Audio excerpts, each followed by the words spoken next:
Assalamualaikum warahmatullahi wabarakatuh. Pada sesi ini saya akan menjelaskan mengenai penerapan ekonomi dari fungsi linier.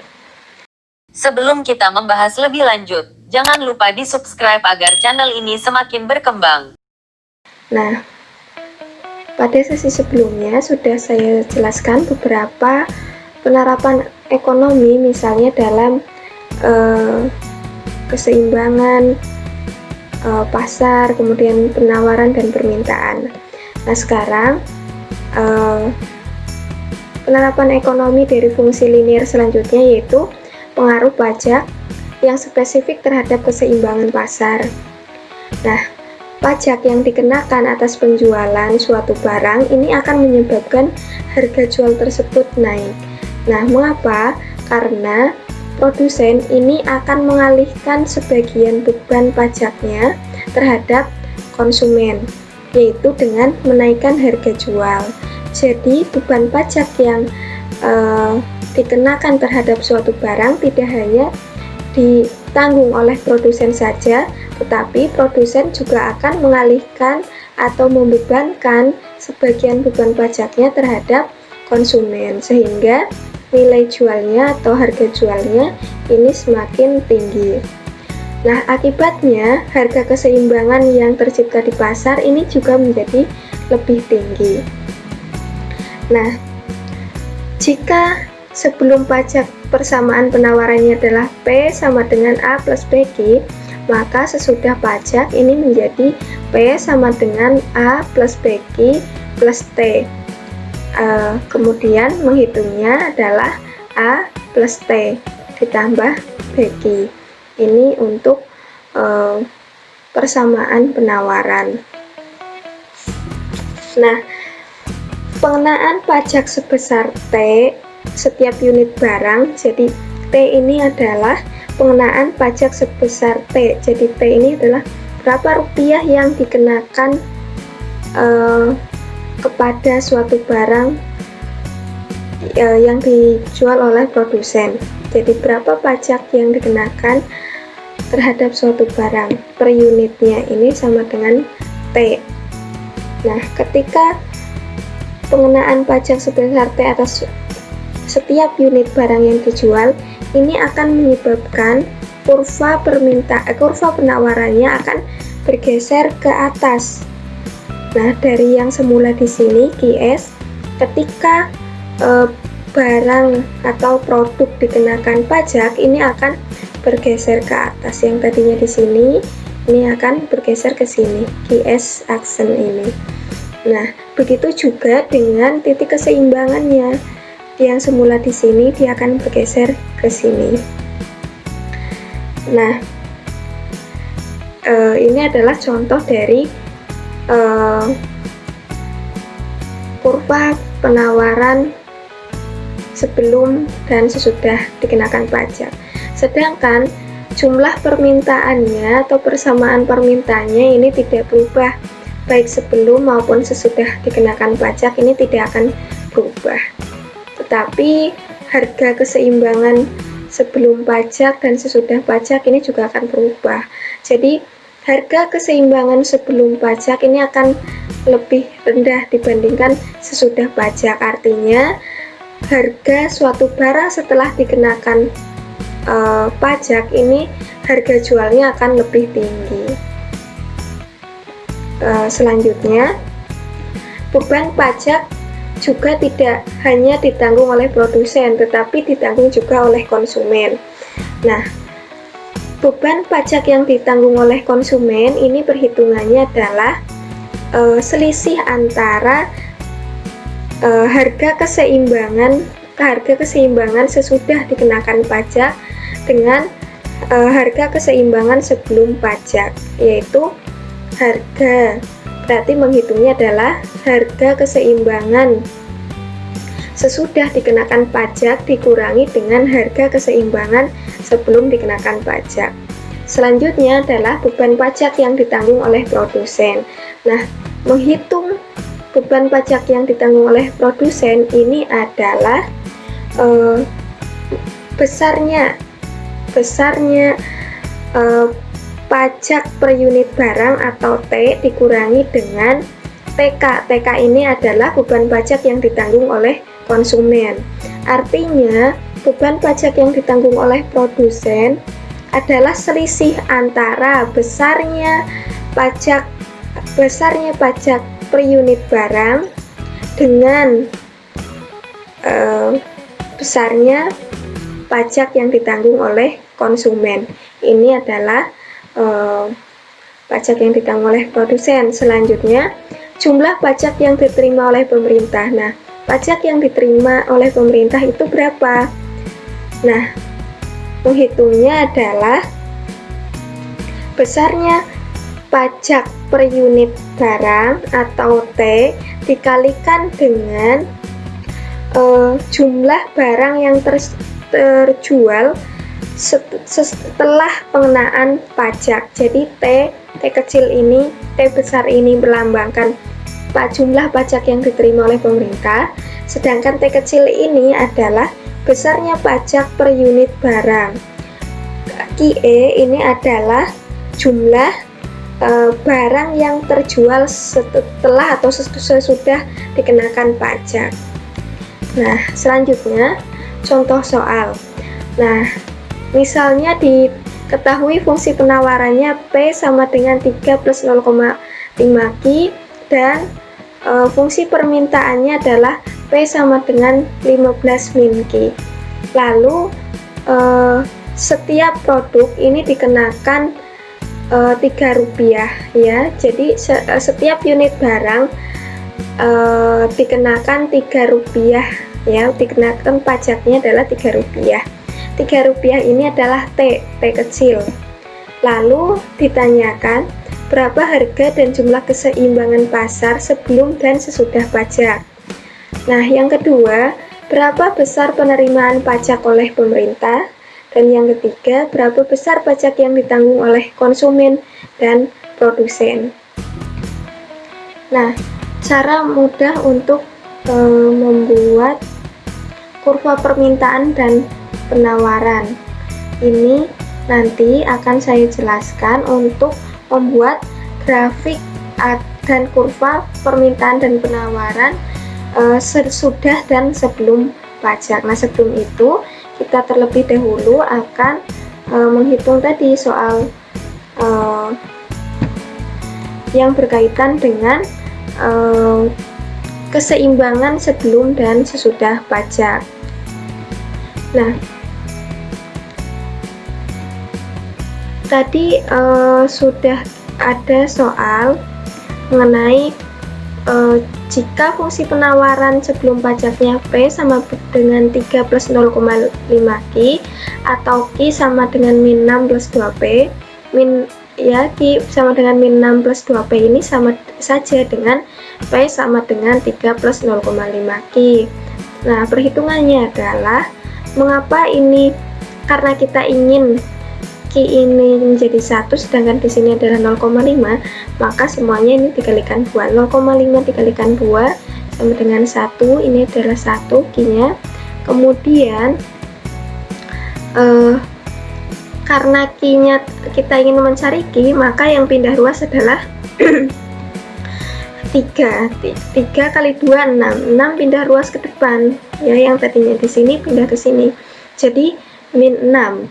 Nah, min 6 kemudian P nya ini kan tadi 1, yang lain dikalikan 2, maka P juga dikalikan 2 kali 1 P maka diperoleh 2P, jadi min 6 plus 2P ini adalah Q atau Q sama dengan min 6 plus 2P. Nah, penawaran sesudah pajak ini adalah P sama dengan 3 plus 0,5 Q ditambah T. T ini jumlah besarnya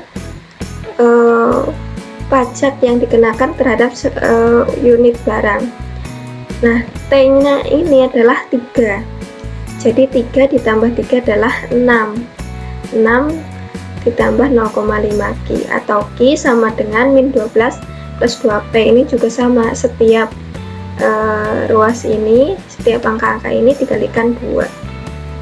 0,5 kali 2 ini 1 ya, kemudian 6 kali 2 12 pindah ruas jadi min 12, kemudian P nya ini dikalikan 2 juga jadi 2P.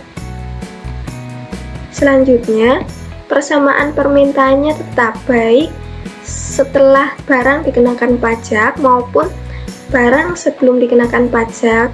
Ini tidak akan mempengaruhi jumlah dan harga permintaan, sehingga ini tetap P sama dengan 15 min Q atau sama saja dengan Q sama dengan 15 min P.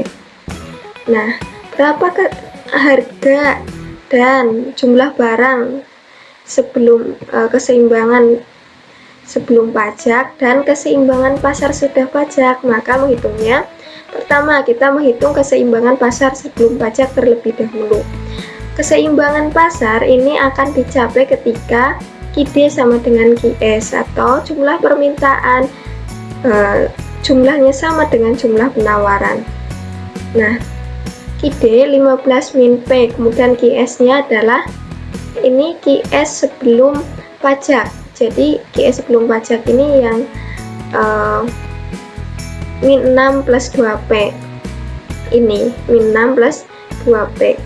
Nah, diperoleh min 3P. Dari mana?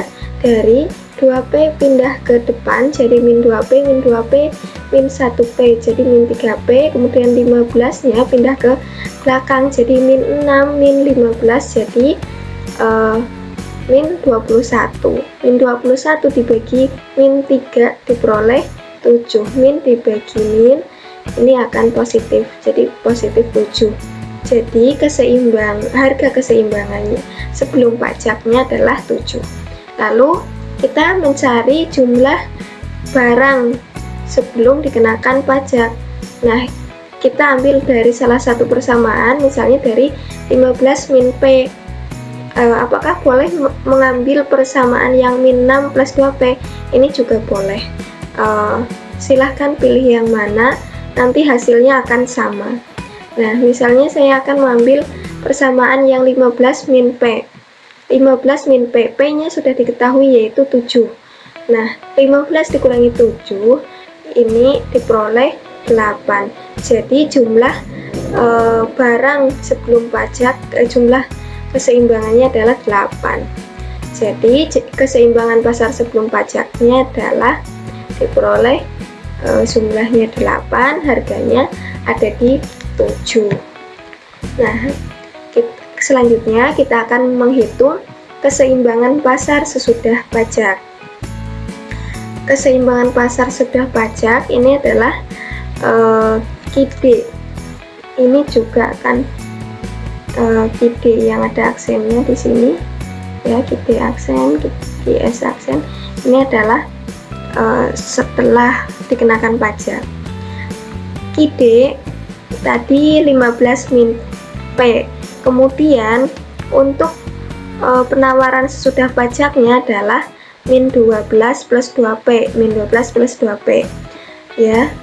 Kemudian min 3P ini diperoleh dari 2P yang pindah ke ruas ke depan, jadi min 2P min P sama dengan min 3P. 15 pindah ke belakang jadi minus, jadi min 15, min 12 min 15 jadi min 27. Min 27 dibagi min 3 hasilnya adalah 9. Nah, ini adalah harga keseimbangan setelah dikenakan pajak adalah 9. Selanjutnya kita mencari jumlah barangnya, yaitu dari persamaan yang 15 min P. 15 min P nya sudah diketahui tadi 9. 15 dikurangi 9 maka 6. Nah, ini adalah jumlah barang, jumlah keseimbangan sesudah dikenakan pajak. Jadi keseimbangan pasarnya adalah setelah pajak adalah 6, ini adalah harganya. 6 ini adalah jumlah barangnya. Selanjutnya 9 ini adalah harga barang setelah dikenakan pajak. Selanjutnya kita akan menggambar kurva dari sebelum dikenakan pajak maupun setelah dikenakan pajak. Tetapi sebelum itu saya akan menjelaskan bagaimana cara mudah membuat kurva permintaan dan penawaran. Jadi agar tidak menghitungnya itu kesulitan, jadi misalnya tidak harus menghitung satu-satu. Misalnya jika diketahui jika P-nya 0 maka Q-nya berapa, atau sebaliknya kalau Q-nya 0 maka P-nya berapa, itu kan terlalu lama. Nah, ini ada cara lain yang lebih cepat. Tadi kita ketahui dalam contoh soal bahwa persamaan permintaannya atau QD-nya adalah QD-nya atau Q sama dengan 5Q sama dengan 15 min P, ya. Kita tuliskan di sini 15 min P. Nah, di sini ini kan A, kemudian ini A per B. Dalam persamaan ini A-nya itu adalah 15, kemudian B-nya ini adalah di sini B ya. Jadi B-nya ini adalah 1 di sini. Depan P ini adalah 1. Jadi A-nya itu 15, dituliskan di sini 15. Kemudian yang pada titik P ini A per B. A per B 15 dibagi dengan 1 itu adalah 15. Jadi kurva permintaannya adalah kita tarik garis dari sini ke sini, ya. Jadi titik Q-nya didapat 15, P-nya juga 15. Nah, kalau misalnya persamaannya adalah QD sama dengan 15 min 3P misalnya, maka ini A min B P. Jadi titiknya kalau misalnya ini adalah A nya di sini 15, ya, ini 15, P nya berapa? A per B 15 dibagi 3 berapa? Maka titiknya akan diperoleh 5, mungkin ada di sini ya 5 gitu. Jadi kurvanya ditarik ke sini, maaf tidak lurus, jadi ditarik ke sini. Itu untuk membuat kurva permintaan. Selanjutnya adalah kurva penawaran. Nah, kurva penawaran ini untuk mencari titik Q-nya ini adalah pasti minus. Titik Q-nya ini adalah pasti minus. Ini adalah ciri dari kurva penawaran. Sedangkan titik P-nya ini adalah sama saja dengan tadi kurva permintaan, yaitu A per B. Tetapi yang menjadi ciri khas pada kurva penawaran, titik Q-nya ini adalah selalu minus karena berhubungan dengan hukum penawaran. Misalnya Q-nya itu adalah QS-nya atau persamaan penawarannya adalah min 6 plus, misalnya tadi berapa untuk soal yang sebelumnya, yaitu min 6 min 6 plus 2P, ya. Q sama dengan min 6 plus 2P.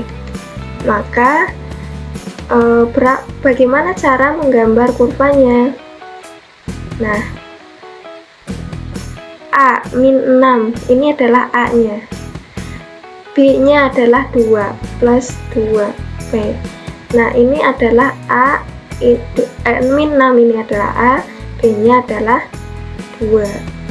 Maka menggambarnya adalah bagaimana mencari titik Q-nya. Maka di sini adalah, nah, ini adalah min 6 karena ini adalah A. Lalu A per B, min 6 dibagi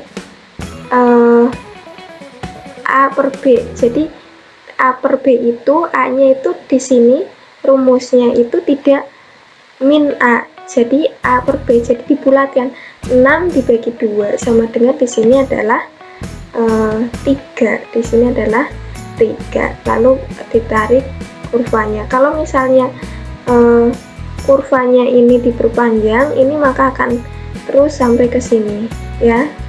Ditarik, ini akan terus ke sini. Jadi titik kurva penawarannya seperti ini. Selanjutnya, kurva keseimbangan pasar sebelum dan sesudah pajak. Nah, dapat digambarkan seperti ini ya. Ini adalah tadi berkaitan dengan soal yang tadi. Nah, tadi kan diperoleh, sekarang menggambar kurva permintaan terlebih dahulu. Kurva permintaannya adalah tadi 15 min P ya.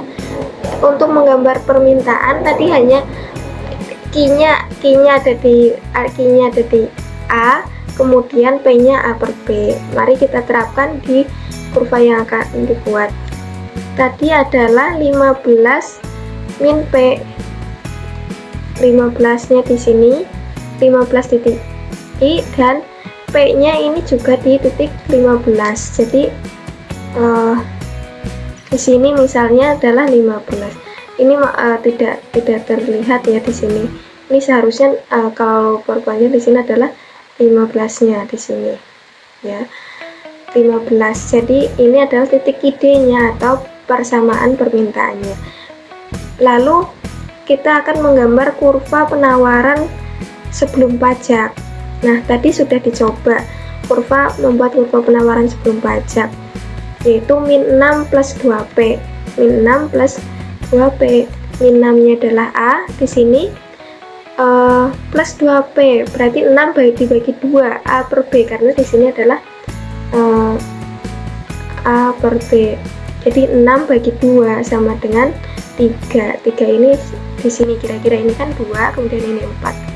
3 ada di sini. Kemudian ditarik kurvanya dari sini ke atas. Ini adalah kurva penawaran sebelum dikenakan pajak. Selanjutnya, kurva penawaran setelah dikenakan pajak. Tadi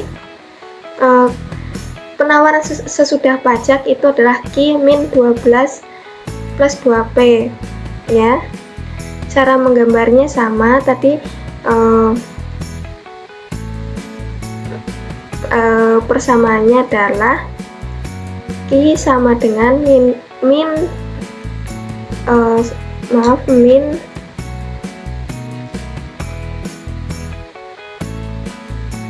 12 plus 2P. Nah, jadi A-nya adalah min 12 ya. Min A itu di sini ada rumusnya min A. Min A itu adalah min 12 di sini titiknya. Kemudian untuk titik P-nya adalah 12 dibagi 2, artinya adalah 6. Kemudian ditarik garisnya.